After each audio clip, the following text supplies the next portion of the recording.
just because it was a comedy, but because of the pace and the delicacy of the scenes, whether they were serious or comedic, they were handled very deftly by the writer-director. Now, this film started out as a book 30 years ago by Everett Percival, and I don't know his other books. Uh, but it's in the 90s, Percival was aware of these issues, over wokeness, right? White pity, uh, and he really excoriated, excoriated isn't the word for it. He plumbed the depths of all that meant for our culture and society, and did a great job. And so did Cord, what's his last name? Cord somebody or other who directed this. First time he directed a film. And he co-wrote the screenplay. So these people have a touch, to keep a serious subject light and on its feet and keep us interested. Did anybody feel it was slow ever? No, it was entertaining, wasn't it? But it carried a lot of mail. Really important concepts there about black-white relationships, about perception, about what is art, what is entertainment. We could talk forever about all the subjects in it, but who didn't like it? You get to speak first. Anybody? Okay. I'll start out my usual way. We'll start picking it apart as the concepts become clear to me. This film is very much like The Holdovers. Who has seen that? Yeah. Okay. It's about a bitter, cynical academic, right, who gets canned from his job for a while, right? And this movie starts out with that opening scene in the classroom where a white young woman, is offended by the title he has put on the whiteboard by I forget who the author was. It was a woman author. Something called "The Nigger in the South," real book, and she said that word offends me. Well, to Monk, the professor, no, it's not a word; it's a title. And this student can't make the distinction between the offensiveness of the word and how it might be used in this cultural artifact. It's a cultural relic. It existed. We can't deny it. I'm not saying the word should be used all over the place, but come on, we have to come, to terms with our own history here. And those of us who don't are sort of don't count in my book. And then he gets chewed out by his colleagues, who are just a bunch of vengeful academics. The skinny guy wants to sack him, and his friend Leo realizes he has to give him some time off, but wants to be nice about it. And they're trying to let him off the hook easily, and he won't take it. He walks out on this academic council of three. So right off the bat, what does the film establish? Well, how tough it is to speak the truth in academia. And we know that from all the Gaza-Israeli conflicts on campus and the dismissals and the three female college presidents, two of whom left their jobs and one stood their ground because they wouldn't say that death to the Jews was a claim for genocide and therefore not appropriate. And all three of them walked around it. And they said, well, when you use the word genocide, it depends on the context, and not really in this case.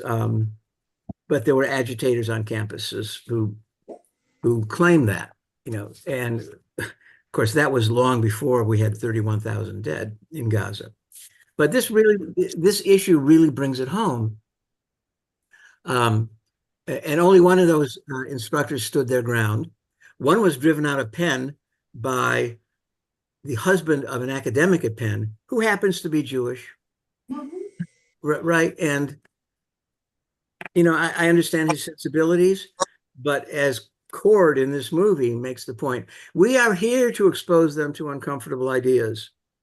They need to hear this because it exists. And you need to answer these dangerous ideas.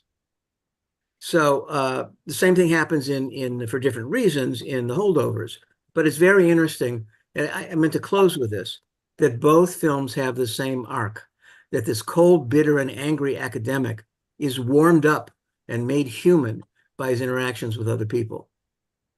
The young boy and the black cafeteria woman in The Holdovers, if you've seen it, they soften him up and they make him care in the holiday break where the three of them are the only ones left on campus, that he cares for them because he's in charge, but he's also responsible for them, which makes us care for the boy when he doesn't appear, and the woman grieving because her son died in Vietnam.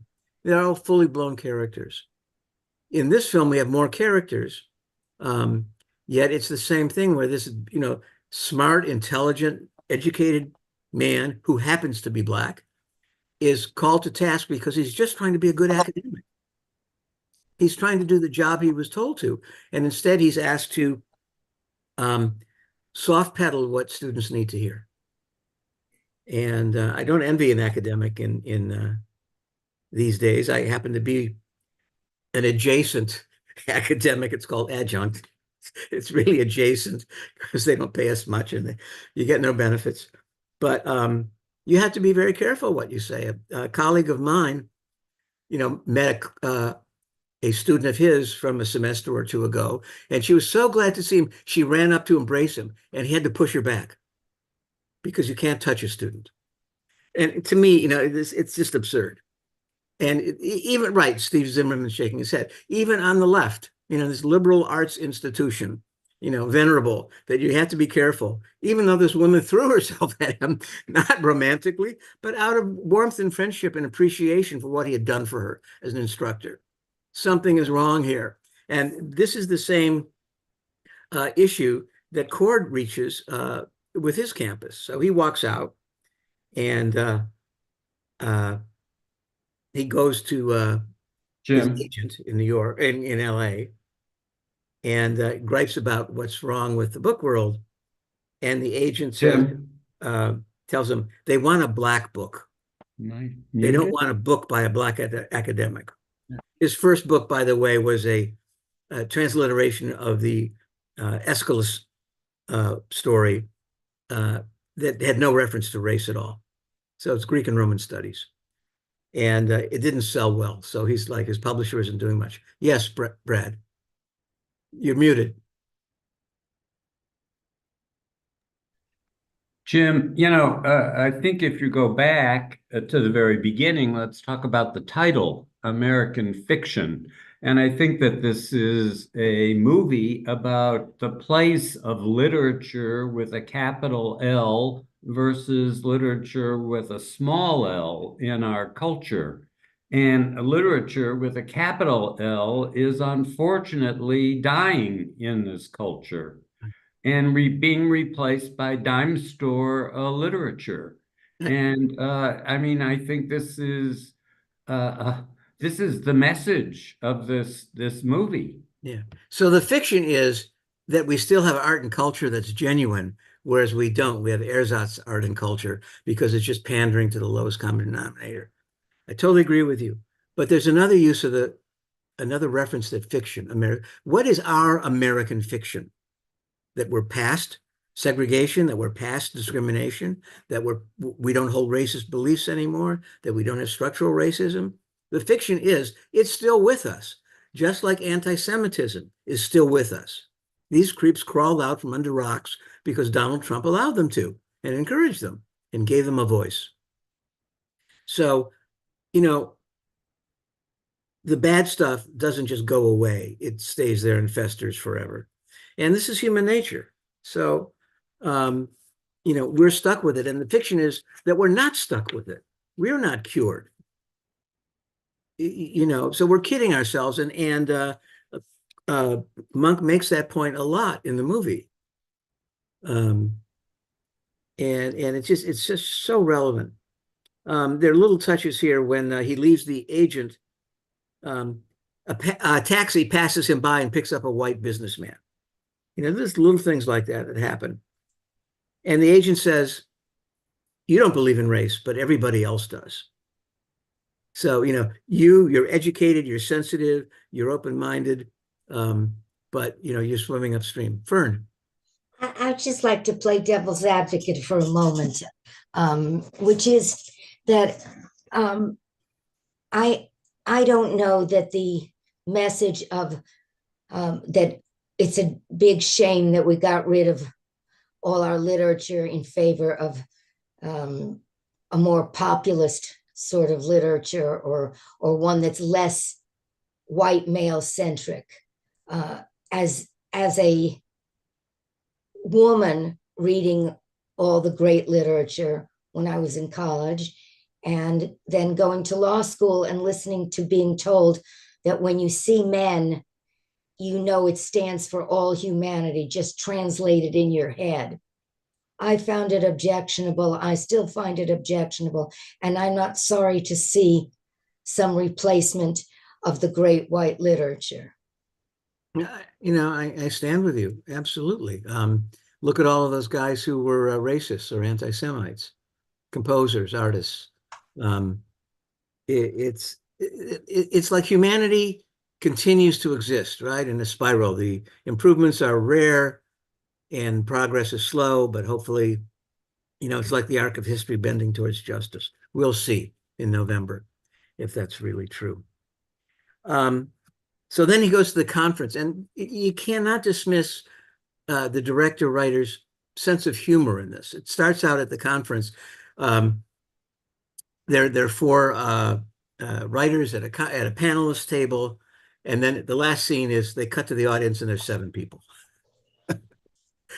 And then he walks into Sintara's presentation with this fawning interviewer, and it's crowded. And Sintara is asked to read a page from her book, and it's in ghetto speak, and about a woman may be pregnant again. She tells her sister she's going to the drugstore to get some mephisterone, a pill. And the audience gets up and cheers. And the first shot, and this is telling, you got to watch how the story is told to you. The first shot of the applause and people rising is a white blonde woman grinning from ear to ear, championing this black writer. And of course, there are other people also white, but there's a black woman in there too. So this is the filmmaker's choice to put that person first. It's sarcastic, right? It's there for a purpose, to ridicule the writing and to ridicule the white moderator. And Cord is at the back of the room. Sorry, not Cord. Monk is at the back of the room saying, what the hell is this? This is the kind of crap I'll never touch. I'll never write. So it's a slap in your face, but it's not just academia. It's the popular literary world. And she draws the bigger crowd. Then he goes and, he's drinking at the bar that night, has his third drink, takes a bath, gets up in the morning, and he visits his sister at her clinic where she's an MD. We're quickly learning that this family that he was raised in is quite well educated. His brother, Stephen K. Brown, is a plastic surgeon, and she's an attorney. She's a doctor at a women's clinic, trying to do the right thing for underrepresented women. She's divorced. And we first learn, and there's some very clever filmmaking here too. We learn the mom is very sharp, right? When we first meet her at the house, and then she forgets that her daughter's divorced, which prompts a second scene later on. He goes to, and here's the famous bookstore scene that a lot of people have quoted. And by the way, there's a writer for the New York Times, John McWhorter. He's a black linguist and academic. I strongly urge that you follow him. He's a really smart guy.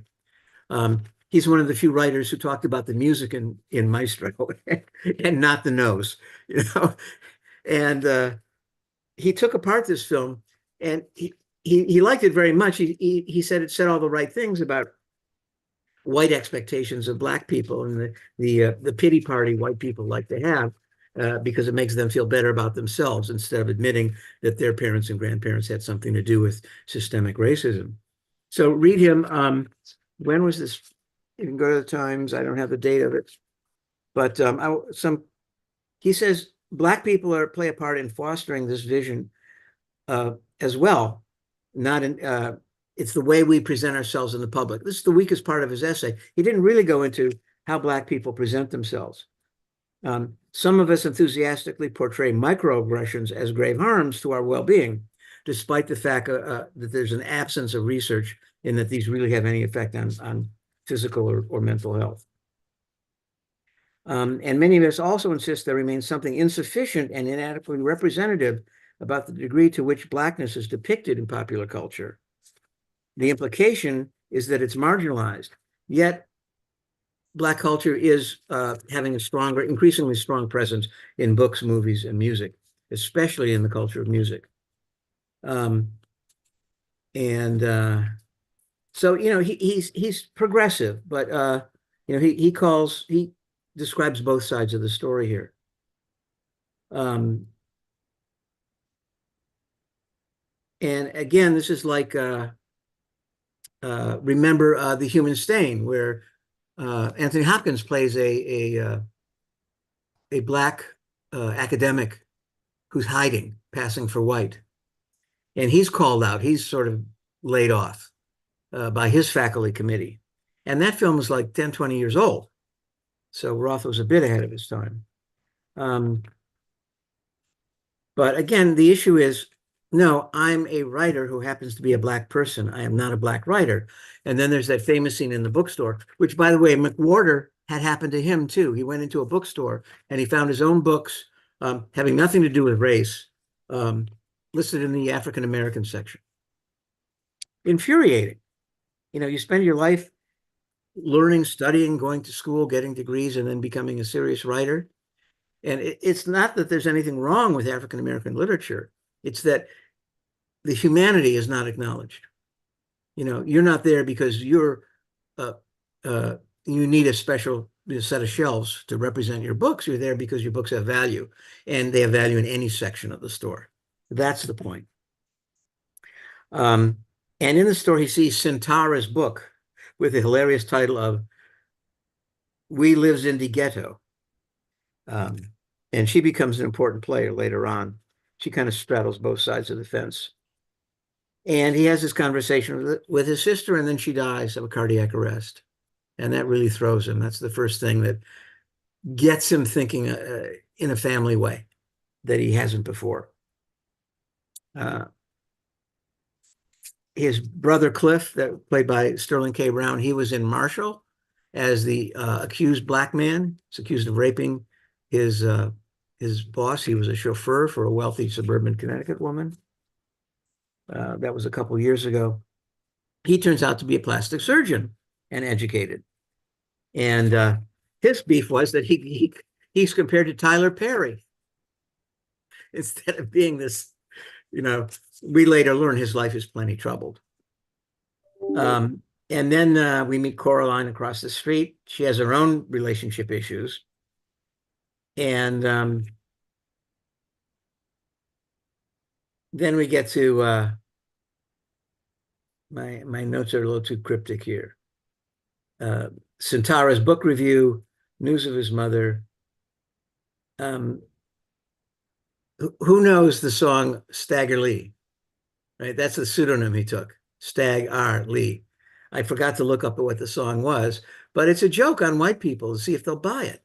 Every Black person, correct me if I'm wrong, anybody, but it's a well-known song or singer or composer. I think it's a song, showing my ignorance here.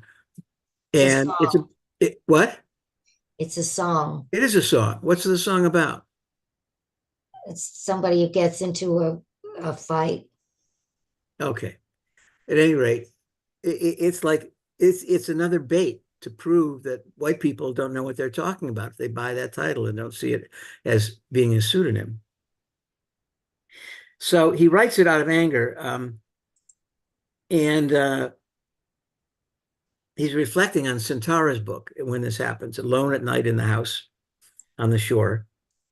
And there's this lovely scene. It's a bit of magical realism where he's writing at the desk and he's writing a scene, and the two characters in the scene act out in front of him. And then they talk to him. Now, I wouldn't say that. What would I say next? It's a lovely scene, well directed, well performed, and it's for his trash novel about a father who abandons his son. His son's in denial that that guy's actually his father. His son's a gangbanger, and it ends up with the son shooting the father. So very dramatic stuff. But it's a lovely interlude in the film. It happens around 40 minutes in. Again, this is the director flexing his muscles. He's really stepping outside the context of the movie, but we're with it because he lets us in. Brad, you didn't like it? I loved it. I Oh, didn't think it was stretching outside the movie at okay. all. I think this is what the movie was about. It's how fiction is Okay. created. Yes, And yes, it was. this is what it was showing us, how he created a work Yeah. of, a Well, literary work. okay. But you have to wait a certain amount of time in the scene before you realize they're part of his imagination. So that's the risk. And I don't think it was much of a risk because you're so deep into the movie at this point, 40 minutes in, you stay with it for another 30 seconds till you find out, oh, they're just his imagination and how the mind works, like you said. So the next scene is he tells his agent to send it out. And, and it's really, this is a very knowing film. The he tells the agent, just send it out. Let's see if they take the bait. Don't apologize for it. Let's see. And of course, this hilarious female agent at the book publisher, it makes your skin crawl. I mean, I have agents in my family that make my skin crawl. They'll say anything, do anything, kiss ass up to anybody to make a sale, to get them to do what they want them to do. And it's just a cringeworthy scene where she can't even say black, or she's just sucking up to him because she's given this big advance, 750,000 is a big advance for an unknown writer because she wants it. And they see movie written all over it and so on. And they want to get it out by the summer so it can be beach reading for the privileged white people on the sand. And if you notice in this agent's office, anybody notice the poster on the wall behind her? David, what was it? You're nodding your head? Yeah, it was like an Andy Warhol thing of Ruth Bader Ginsburg. Right, right. And it was So, only for a moment. right, you don't see it, but I mean, you build in, when you're making a movie, you build in these touches, and if people get it, they get it. And if they don't, it doesn't hurt anything. And it's just a little, wink of the eye to those of us who caught it. And of course, this agent would admire Ruth Bader Ginsburg because she sold so many books and she was a celebrity. And then there's that scary scene where the mother disappears. And it's sort of the other drama. It's the family side of this story. There's the battle of Monk with his publisher and the white publishing world and the lack of taste in the literary world. And then there's his family drama, which is, significant. And he's paying for his years of distance from his family. And he's acting out his distance from his father, whereas the others, his brother and sister, they knew about his father's affairs. They talked about it, but they didn't include Monk. Why? Because Monk was the father's favorite one, and they couldn't bear to tell him that dad was unfaithful to the mother they loved. So then he gets the invitation to judge the award ceremony, to judge the books that are submitted for this award. And he doesn't want to do it, doesn't think it's right. It's trashy. And then what's his hook? How does the head of the awards program snare him into saying yes? He says, this is your chance to criticize other writers, to get back at them for their successful trashy books that they sell, and you don't. And the next scene, he's in his agent's office and wants to introduce him to a producer for the book. And there's a very funny line in there. The agent says, we all know Hollywood runs on book reports because agents don't read it. There are departments of readers at the agencies, and a good script has to filter up to somebody in power. And so he meets the producer across the street, and this is a coincidence that works in his favor. There's an ambulance that pulls up to the agent's office building. And it's very convincing because the producer thinks that he's afraid of police cars. No, his sick mother's across the street. He thinks the ambulance is coming for her.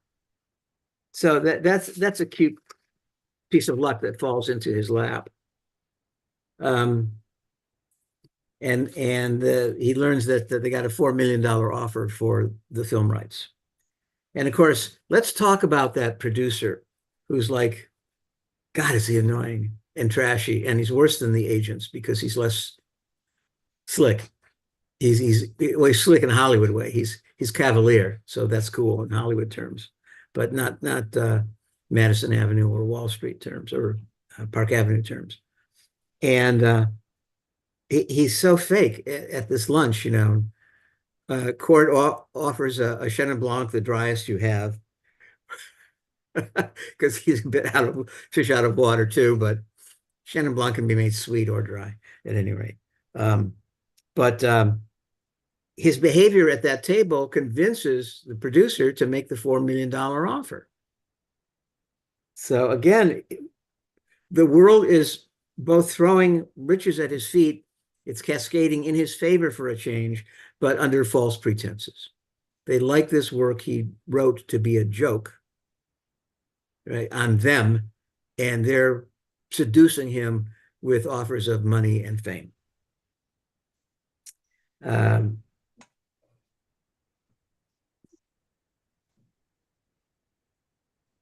And then he pulls another stunt because he can't resist it. You see, he doesn't bury the hatchet easily.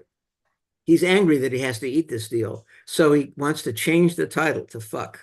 You know, he's just baiting them to see if they'll take it. And of course, the marketing guy and the agents knock heads for 5 minutes and they call it, yeah, we'll take it. We love it, you know. And how about the caricature of the marketing guy who's this fawning, obviously gay advertising person who does an even better job of flattering, maybe more ostentatiously than the female agent. He's particularly odious. He's a total send-up.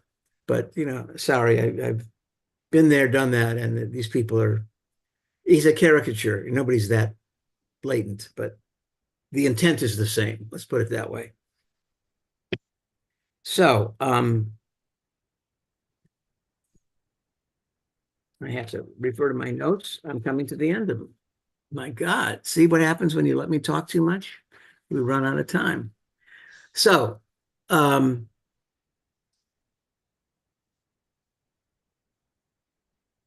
let's cut to the chase because there's this porch conversation. You know, he blows off Coraline, you know, because she likes the book, and he can't come clean to her, which I question.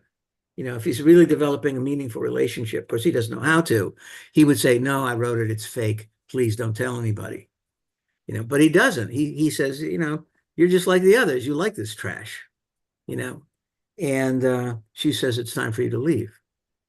And he feels bad about that, but he has to leave. And so this guy is self-destructive, you know, just like Paul Giamatti was in Holdovers, or Anthony Hopkins in The Human Stain. And then we get the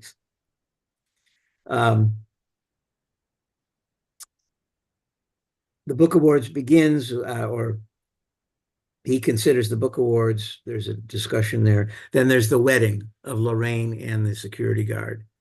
It was a bright spot in the picture where this woman has worked with the family for 20, 30 years, is marrying a guy they all know, and they're all happy for her, and there's a party. But then there's a very important conversation on the porch with Cliff. By the way, Cliff is very much out there as a flamboyant gay person, and we find out that he's been gay for 5 minutes and he's sketching up on lost time. his white wife divorced him, took the kids and all his money, so he can't contribute to their mother's care. But there's that scene in the pool where Cliff pulls Monk into the water, and even Coraline has to, poke fun at Monk. So it's a humanizing scene, and it endears us to Cliff. But after the wedding on the porch, there's a very important scene where Monk is sitting alone, and he looks kind of despondent. He looks over his shoulder at Coraline's house, and then Cliff comes up to him. So what does Cliff say and do in that scene? Nobody saw it. Okay. So he says, people want to love you, but you won't let them. Of course, he's playing out his father. He's already said in that scene, I feel more like my father every day, our father every day. And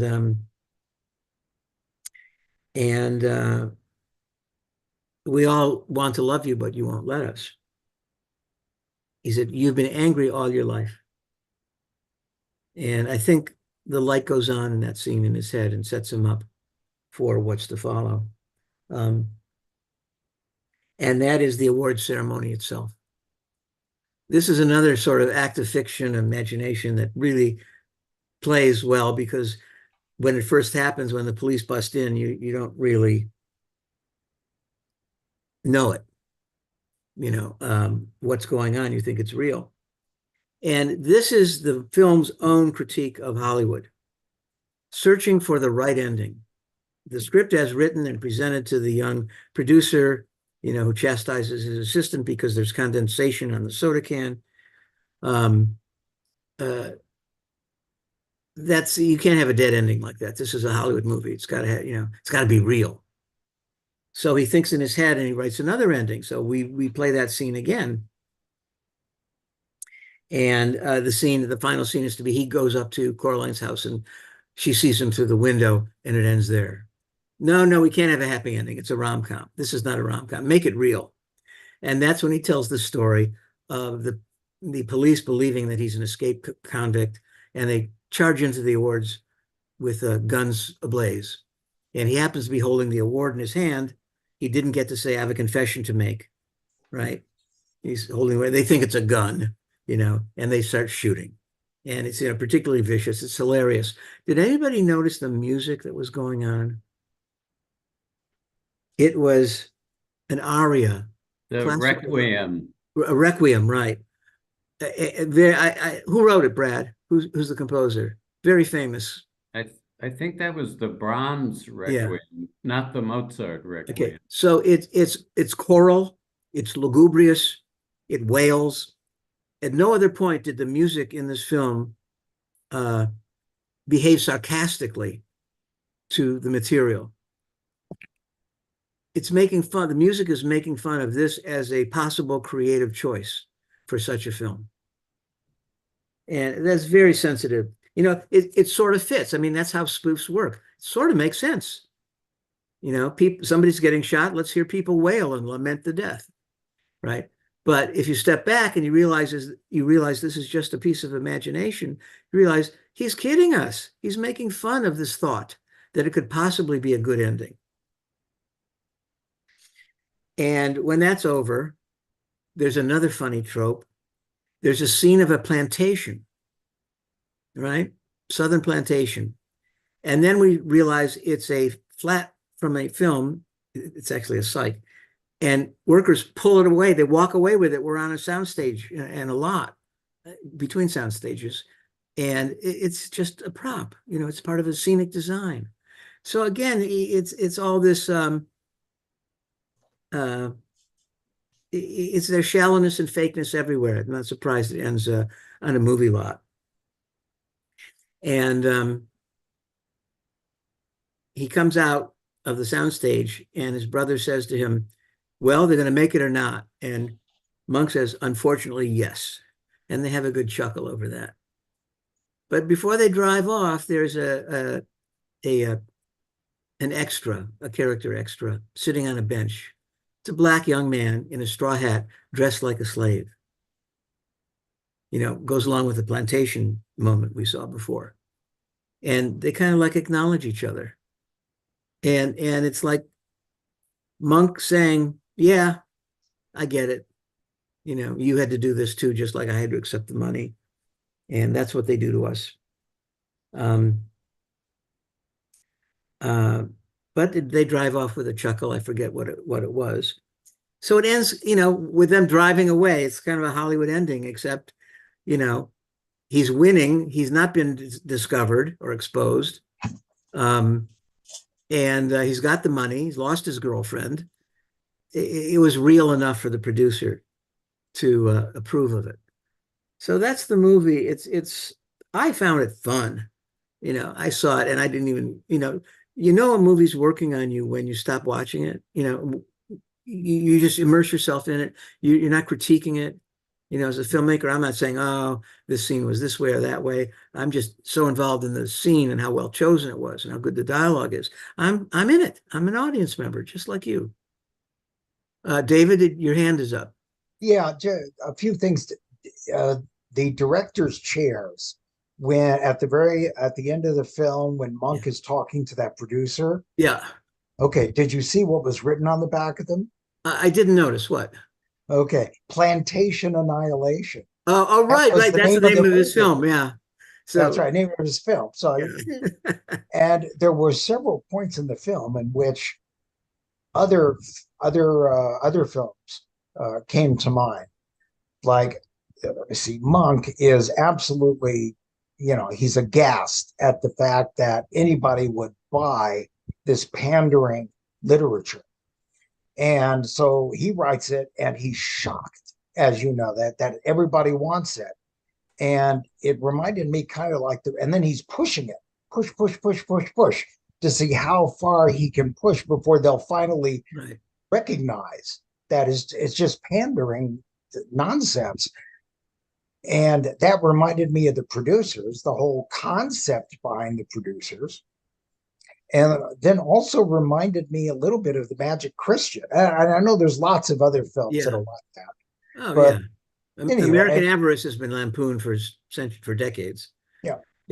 Magic Yeah. Christian by Terry Southern, about the extremes people go to dive in a vat of chicken shit, after dollar bills he throws in it. That's right. To see what people will do for Yeah. money. Like, yeah. I mean, they're shock jocks abound, and they're not new. Brad? Yeah, I mean, I thought of the movie in terms of a Faustian bargain, a bargain that you make with the devil. And I wondered, there were times when he wanted to pull back, but I wondered in the end if he really did get sucked in to this. I don't know. They didn't write that part. If people leave the theater saying, well, is he going to be another Hollywood panderer or not?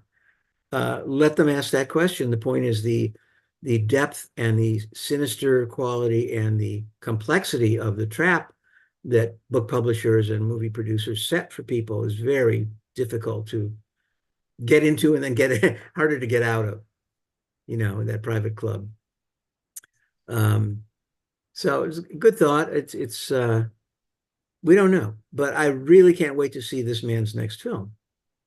Because again, there's this deft movie making touch, which is remarkable. I didn't look up his background, but it is his first film, and he's the guy who stood up at the Oscars. It won for best adaptation, right?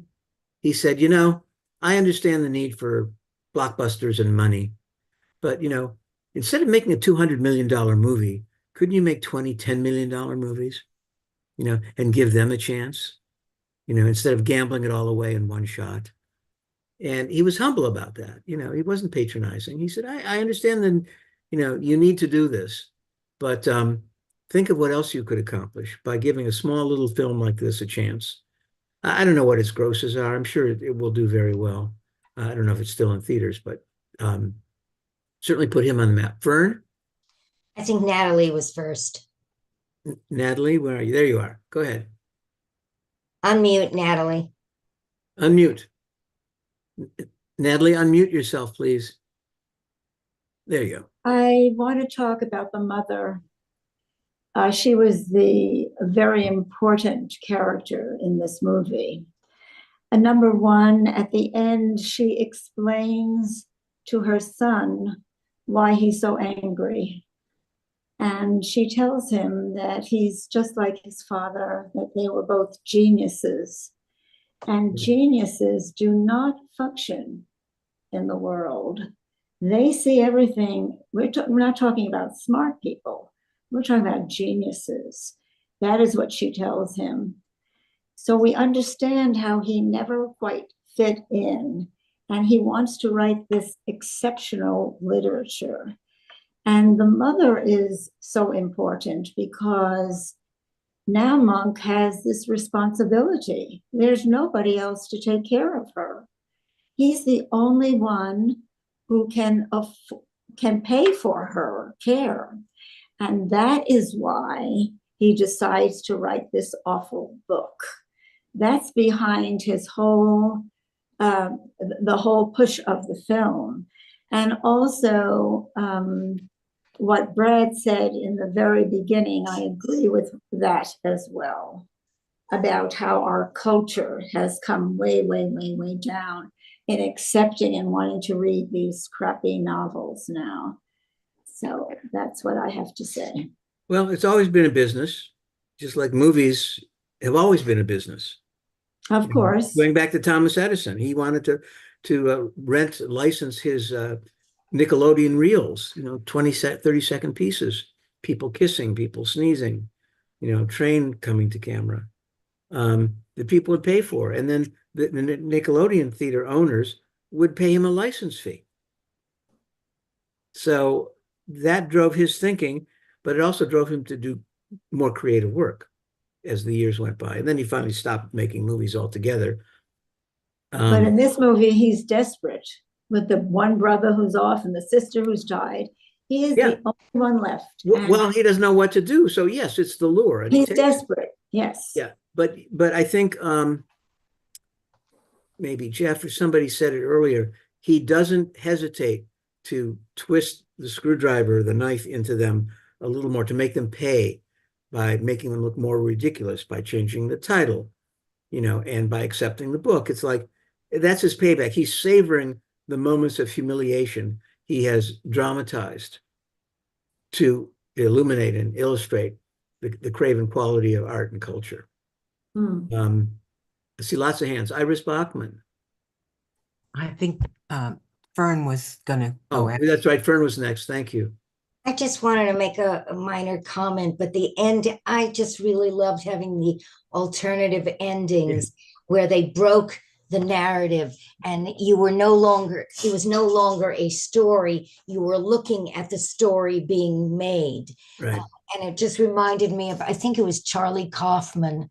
I can't remember the name of the movie he did where you were in and out of the story being written. So you weren't just hearing a story, you were watching the story being made. I thought it was very clever. Yeah, I thought so too. And again, this is the movie looking back on the whole industry and the whole race industry, playing with race. It's a very smart movie. It's like showing how the sausage is made and it stinks. It's a very, very smart move. It was a meta movie, I guess, is what I could go there. Okay, Iris. Yeah, I just wanted to make just one follow-up comment to something someone else said a little while ago about the loss of sophistication in our literature and the lowest common denominator. When they changed the title of the book to Fuck, that's one thing when you see it in a book, but there's a scene in there where I think there's a bus or a train that's riding by a street that has the paper posters all over the street and it just says fuck, fuck, fuck, fuck. And basically that cracked me up because that's what's happened to our country in terms of literature and in terms of conversation. That's my comment. Your comment made me think of the talk show called Kenya, where Monk appears in silhouette and she holds up a copy of the book and it's blocked out, it's blurred. It's just like, folding the business on itself, You say this is gritty and real, but you can't say the name of the book. It's like it doesn't matter. Excuse me, it's like a well-known big mouth pseudo politician we have, haunting us. It doesn't matter what he says. Right. People forget, or it doesn't pertain to them. When it's a deathly important issue that he's tackling mistakenly. And this issue of race and acknowledgement and what, the pity factor that white people bring to the issue of race, these are very important issues for us. Betty, unmute yourself, Betty. Yeah. I just wanted to mention with the comments about literature at the kind of going to the lowest common denominator. I think there's still a lot of very good literature. I love to read, and I think there's lots of very good literature. That said, I think trashy stuff has sold for a long time, and it's kind of interesting. I'd forgotten about this, but when I saw this movie, it reminded me of it, that growing up, I had a friend whose older sister was a writer, and she wasn't getting, nothing was selling. So then she started writing trashy novels under a pseudonym, and they sold. Yeah. And so they became popular. But that wasn't what she wanted to write, but there's the parallel with this movie. Yeah. Oh, that's happened throughout the ages. Dostoevsky wrote very long books. Why? Because he was a gambler, and to pay his debts, he wrote a lot because he was paid by the word. Granted, it was a different kind of creative uh, endeavor than this book, or even romance novels, but it's been with us forever. This is just human nature twisting itself and playing out in different ways. Brad? A little piece of trivia. Of course, my last name is Ellison, and I have children who are Lisa and Larry, who were the names of characters in this movie. So how bizarre was that? And the other thing I wanted to say, just in passing, was that I understand why the sister had to die to move the plot along, but I loved the sister. I Oh, thought yeah. she did a brilliant acting job. Yeah. And she was not a caricature, No. where most of the characters in this movie were caricatures, Yes. and she was real. Yeah. She had to die to raise the stakes on Monk to be responsible for the mother. And she was like Monk, sarcastic and a jokester, but she wasn't mean. That was the difference. If Monk had been a nicer person, it might have sounded like her. Yeah, Charles.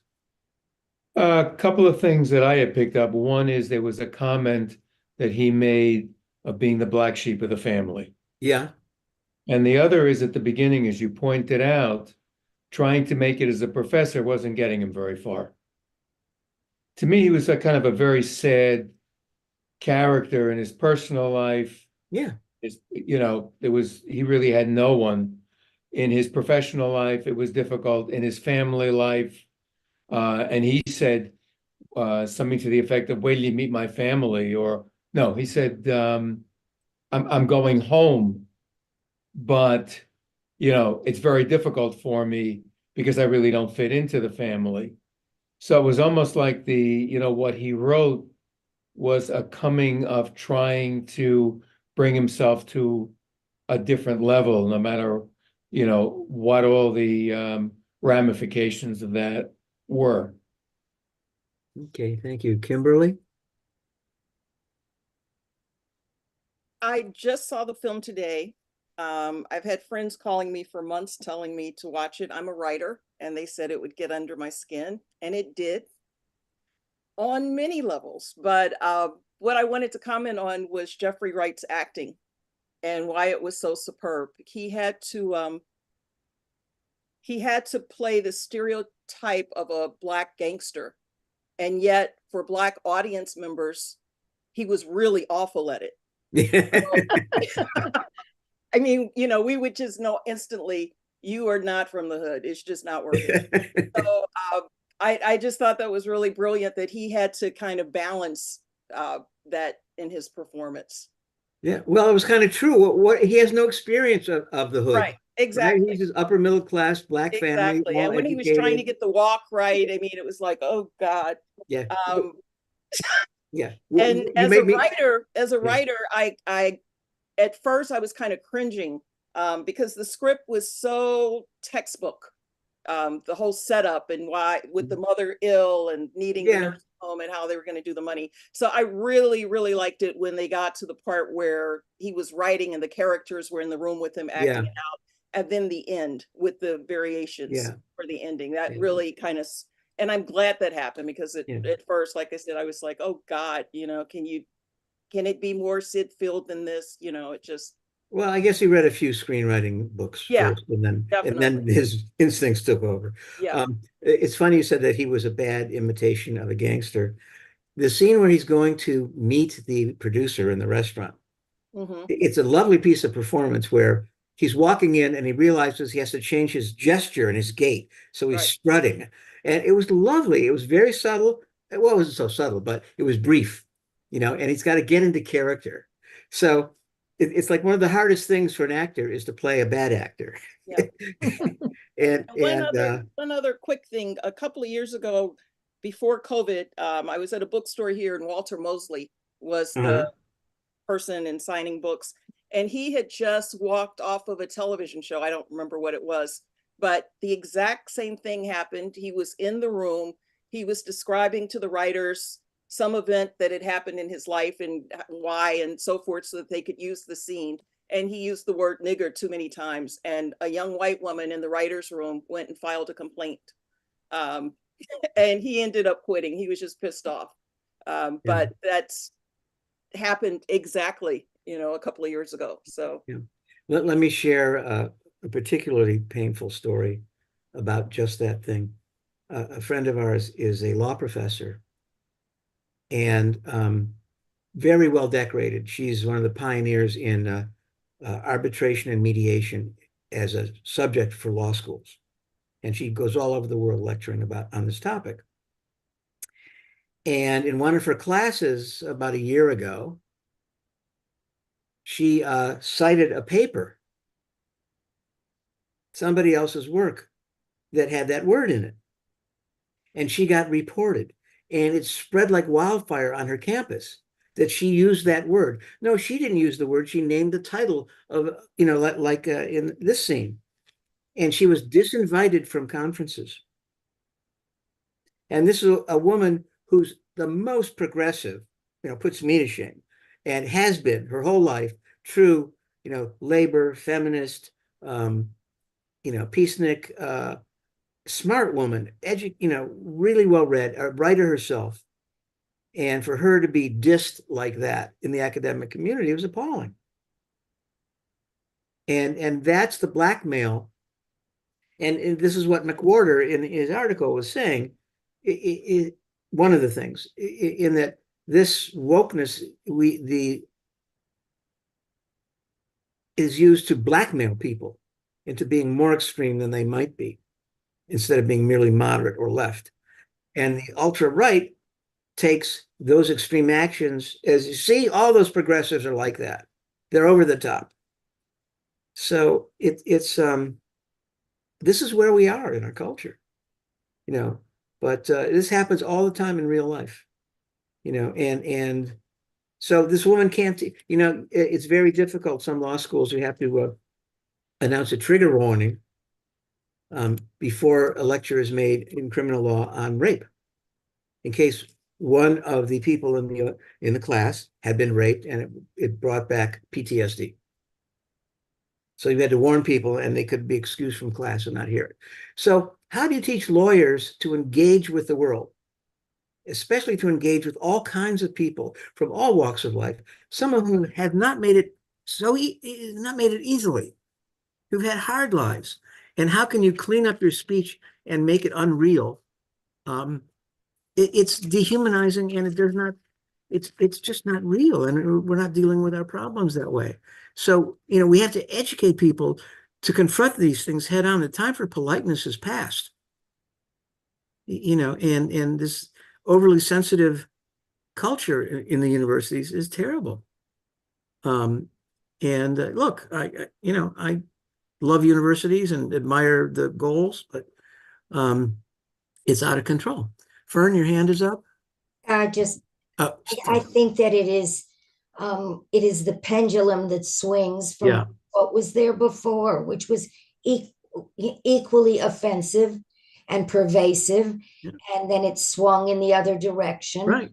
And it now begins to offend many people on both ends, Right. and eventually it will move.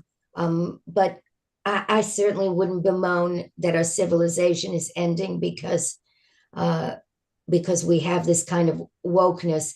It will burn itself out, and that's the way change is made. It goes from here, and then there's a reaction, and then it moves towards Counter reaction. Yeah. Steve Zimmerman. Yeah, just a couple things. On another level completely, it's kind of helpful to see the three siblings within that one family system, how they process anger. Because they each processed anger differently, right? The sister who dies early of the heart attack, she never became a really angry person. She was perceptive. She was self-reflective.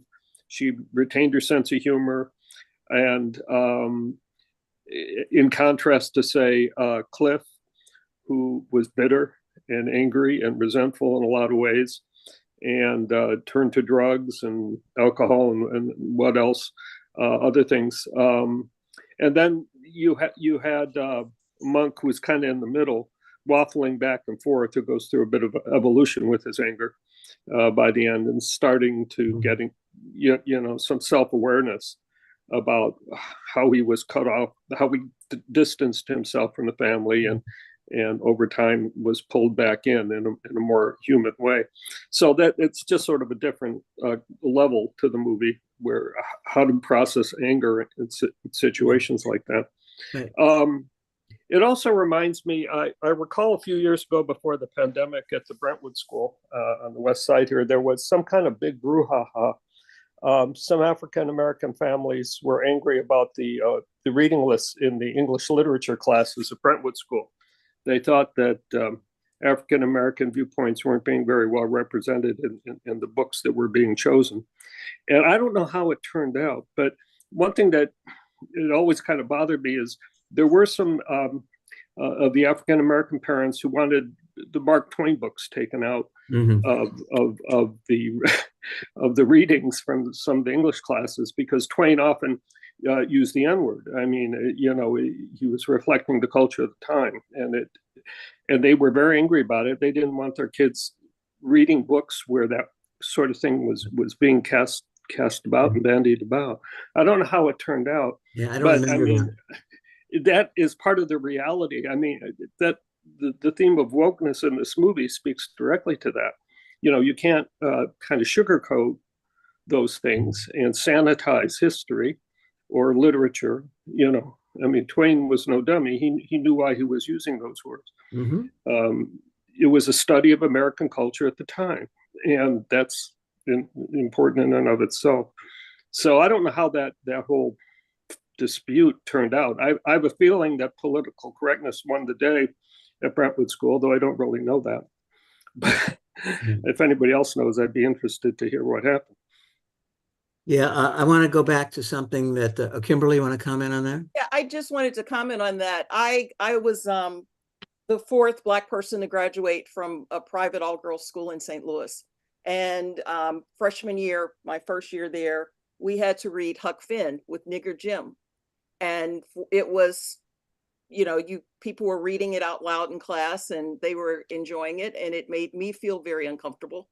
So it's not about taking Huck Finn out, because I think Twain is brilliant and I read all of his stuff. But I think it's also a balance. of adding something else on that reading list. And instead, that was the only experience those students, my classmates, had of any Black voice. There was no Toni Morrison or Angela, Maya Angelou or anybody else in there. So I think Yeah, it's more I about agree. balance. It's about knowledge, and knowledge in learning is additive, not subtractive. So I would have, but what's I know some of the African American parents wanted the book stricken from the list because it was upsetting their kids. They didn't want their kids to be subjected to readings that had words like that, which is not what you're talking about. You're talking about adding the balance of other writers, Right. which I think is clearly the way to go. I was just wondering what they ended up doing. Yeah. I don't recall. My kids were there at the same time. I want to refer us back to the scene on the porch where Cliff has this one-on-one with him. And in a way, Cliff is fighting the same battle as Monk with his being gay. And he says, I regret that I never got to tell Dad that I was gay, you know. And Monk says, yeah, but he would have rejected you. How would you feel about that? And he said, well, at least he would have rejected all of me. So if you substitute gay for Black, you realize he's a person who happens to be gay, just like he's a plastic surgeon who happens to be Black, just like Monk is a writer who wants to be known as a writer and an academic, not a Black writer. So it's all this struggle to be genuine, to have the world see you as you see yourself. They don't have to like you, but to understand how you operate instead of otherizing you and treating you like you have no relevance to them, instead of allowing you to prove your relevance through action or your work output, whatever it might be. Betty? Yeah, I just wanted to comment on, I thought it was interesting in this movie. It wasn't a main idea, but I thought it was interesting that, here was this highly educated and to the outside world, everybody very successful, doctors, professors, in the family, and nobody in that family was happy. So, here it looked like, to everybody looking in, here was a family that had really made it, and yet they were all, not one of them was happy. Well, Dostoevsky said all families are dysfunctional in their own way. It's like, not to bring it home too much, but well, I once heard somebody say that we wouldn't have much literature if it wasn't for dysfunctional families. yeah, So. right. Okay, there's still a great number of films to see. I discovered a new one. I thought maybe we'd see it in 2 weeks. That would be on April 11th, right? And you all remember a film we saw back at University Synagogue called Maudie, played by Sally Hawkins, about a arthritic, Fern is thumbing up, arthritic folk artist who became a folk hero in Nova Scotia. Well, Sally Hawkins, she was in Shape of Water, and she's back again in another charming film. She plays an ordinary woman who she has a medical condition. It's chronic fatigue syndrome. And she tries to rehabilitate the reputation of King Richard III in England. He's known as a hunchback and a usurper, and that he killed his nephew so he could ascend to the throne. And she begins this long period of research and study, along with other, it's called the Ricardian Society, to get to the truth of it. Problem is, nobody knows where the bones are buried. He died, and it said that he was thrown into the river, but that doesn't seem plausible to these people. It's called The Lost King, and it's very much like tonight's story or like The Holdovers, in that it's about one thing, but it's about something else. It's about finding the bones of where Richard III is buried. Turns out to be it's in a parking lot in London, or not in Leicester, as they say.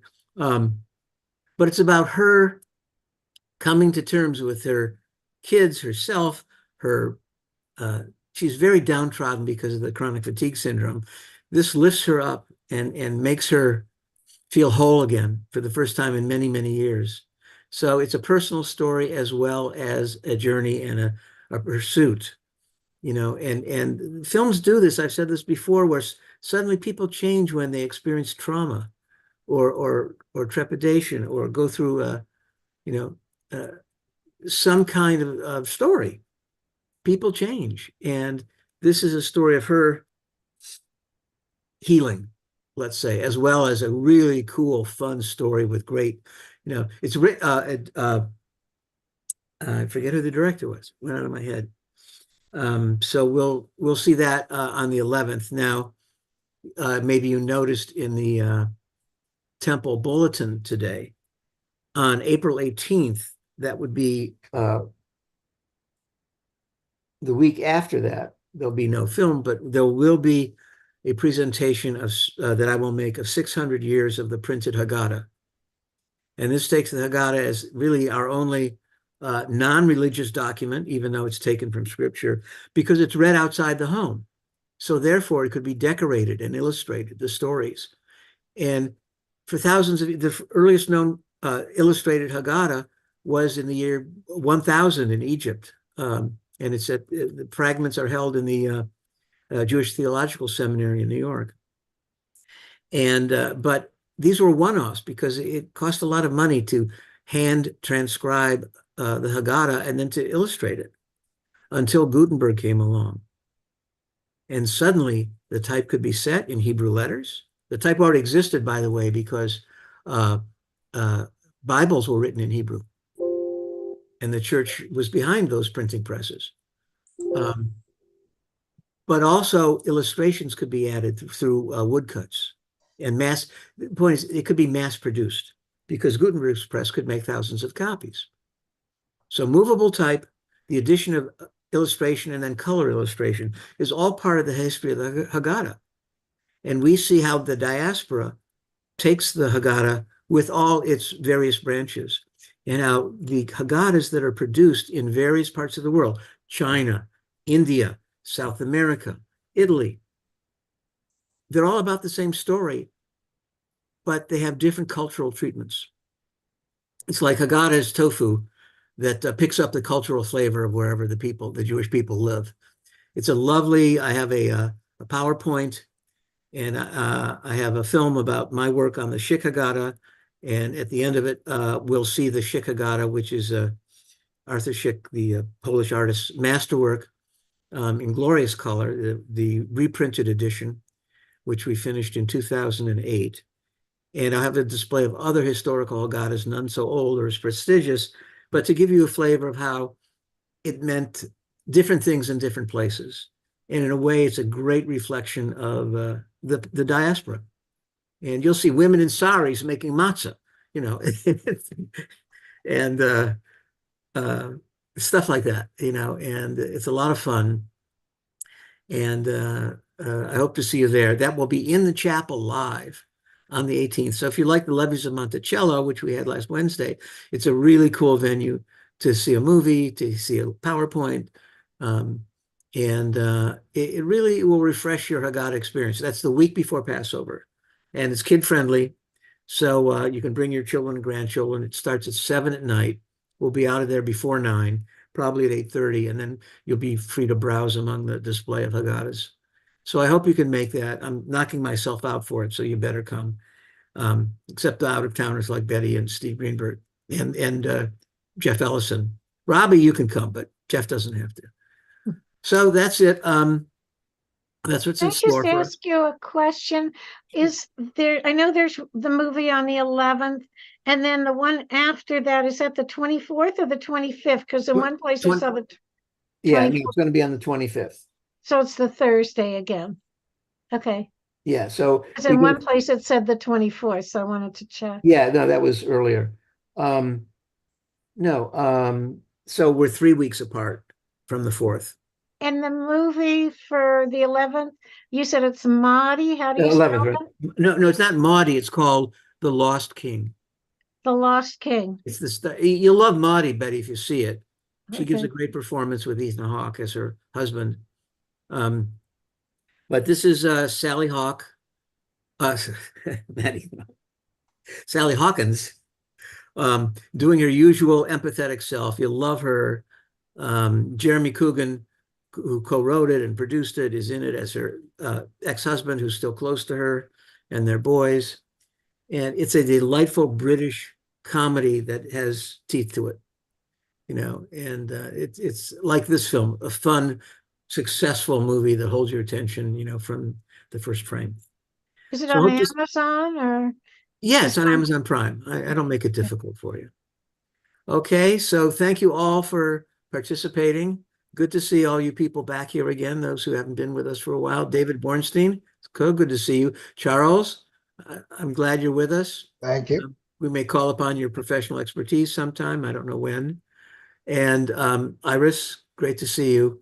And hopefully you'll see you all on the 11th. Sorry, it's the 11th of April. Take thank care. you? Bye-bye.